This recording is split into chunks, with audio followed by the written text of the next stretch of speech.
Welcome, Sagittarius. This is Regina from Pacific Tarot, getting ready to do your full moon and Taurus reading. The full moon's also a lunar eclipse, which is amplifying its energy on the 28th of October. It is possibly lasting in a way that the full moon, a culmination of energies, usually only lasts a couple of days. This is potentially lasting for months. In your particular area, particularly for Sag rising, this is going to impact on not only the way you work with others, but your routines, your habits, quite possibly your health. So I've laid out a simple past, present, future reading. I'll clarify with another deck and finish up with a couple of oracle cards. And if you enjoy this reading, please like and comment below. You can share this video with others and subscribe to my channel, Pacific Tarot, as it is all appreciated. The support that I receive from all of you helps me to continue. So, Sag, let's get going with your overall energy for this reading. Is the Six of Swords. And I'm starting to love this card a lot. This is about moving on. And this apparently has been something that has been very difficult for you to do in some key area. And I'm not sure if this is about a whole review of experiences that have been disappointing, but this does include the sense that your environment presently, and particularly up to the present, has not been an environment in which you have been heard, or felt seen, that you have contributed to solving problems, creating peace, but it has not been recognized and cannot be effective in the environment you're in.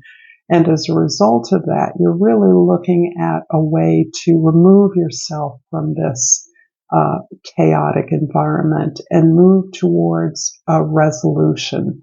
Some of that is an acceptance of this environment that for some reason does not include you, does not honor your presence, does not see your potential, and also an acceptance, a peace around this acceptance that you needed to go through these experiences. You needed to release the old beliefs that had you compelled to conform, to stay in this environment that didn't support you, and to take your beliefs to a place where you can start fresh, get release, pursue the things that are important to you. In the past, we have the Four of Pentacles, the Temperance card, and there are two cards here, the Chariot and the World card. So in your past, wow, I'm really seeing your desire to move carefully, cautiously. There are a lot of obligations that you do not feel you can simply release. You're really striving to hold on to the foundation of who you are. You're not willing to relinquish that. You're understanding that your security, your stability is something that is a part of you. And that informs you that as a result of your past experiences, you are careful, you're cautious. I get a sense of somewhat of a lack of trust in the opportunities around you, or your ability to release yourself from the environment you're currently in. And there are a couple of things that are contributing to that. One is this sense of freedom that you are intuiting from in your environment. In other words, that you don't need to fix everything. You don't need to balance out or quell the conflicts around you, but instead you are attempting to focus on the new beginning, the sense of empowerment, the lack of needing to be like other people around you. You're really trying to embrace that, to support this desire to move forward, just being who you are, hanging on to the rootedness of that. And I mean that more in a sense of your connections with, in relationships or with your environment, with your past. The rootedness of who you are is important to you and distinguishes you from others. This can be the sense of recognizing the work that you are here to do in this lifetime is connected to your experiences in the past or in other lives. But that distinguishes you from others, and you now have the courage to let go of the need to conform or stay in the boxes. But it's challenging for you. You're also finishing up something. You're completing a journey. You're at a place of closure, and part of that closure is about gleaning the information, recognizing the experiences, the skills that you've gained along this path. And because of where the planets are, I would venture to say this has been a very challenging journey. Wherever Pluto in Capricorn has been in your chart has represented a grueling, somewhat grueling, complete destruction or deconstruction of your experience, and this recognition that you have all the tools you need within you to move forward. So you are wrapping up that experience and preparing in many ways for Pluto's entry into Aquarius towards the beginning of next year. So this is a kind of wrap up of an entire journey, an entire set of experiences you've been through over, I would say, the past 20 years. You also are committed to an experience of healing. And all of this is making this moment a little bit heavier for you. You are feeling the weight of your past experiences, the sense of who you are now, as well as who you've always been, and not had the courage or the sense of self-love or self-honor, self-respect to simply be who you were. There's something a little bit heavy about your fear of stepping into your power, but the inevitability of it at the same time. So in many ways, you've waited a long time to not simply rehearse or put on a back burner this sense of achievement or direction that you have always felt to be yours, but this sense of being in a new skin, being, it's more than being reborn. It's almost like you've been remade through an embrace of who you've always been and been afraid to express that, afraid to be that from a sense of obligation to others. In the present, we have the Page of Pentacles, the Six of Cups, and the Judgment card. Indeed. Yeah, it's interesting. I'm really intuiting the sense that you are, it's more than being reborn. It's as though you've recomprised yourself in a way that lets you go back to the beginning, to start fresh, but you are reclaiming something from your past. You're reclaiming the sense of wonder, and in many ways, I sense that there was a feeling or sense of your uniqueness, even perhaps your difference as a youth, as a child. It can have been from birth, literally, that you felt was owed to others because of some gift you had. You felt that you owed it to others to support them. And this is as well as it's coming out for me now.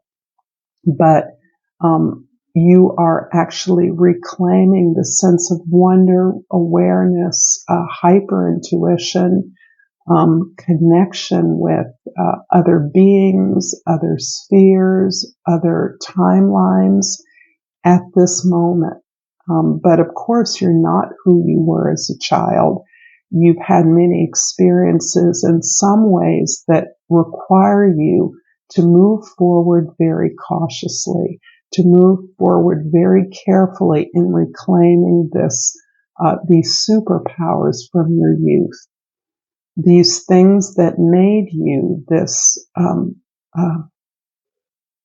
perhaps for some of you, almost reincarnation of something or someone very masterful.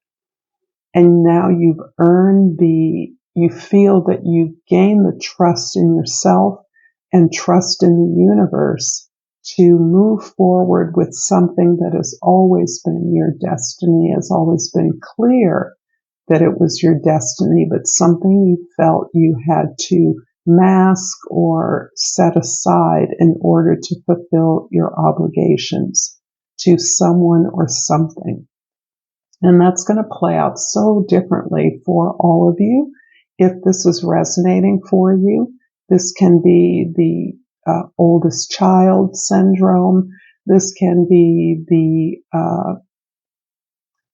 friend who helped other friends with similar talents by obscuring or masking your own talent. And perhaps as you think on some of these experiences, experiences will pop up for you.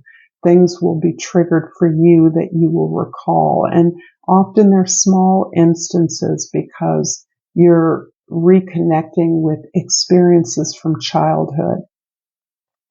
And so simple opportunities or simple experiences may come back to you, but they were symbolic of something much greater. And I can think of a personal experience that may help some of you. And it seems so silly, and not silly, but it seems so small. But I remember it was approaching Halloween when I was about in third grade, maybe fourth grade, and as was usual on probably a Friday afternoon when our teacher said we get to draw things in preparation for Halloween. We get to draw Halloween pictures and we could collage pumpkins, blah, blah, blah. And I remember emerging out of me was this incredibly detailed and scary picture, Halloween picture. It wasn't a big deal, but I remember immediately thinking, wow, where did that come from? This is so accomplished, so detailed, so rich. And one of my very close friends was the artist of the class, and everything that this particular girl did, not only was she beautiful, we were both athletes, but she was the artist and she always had the best artwork, and that never occurred to me any differently until I drew this picture.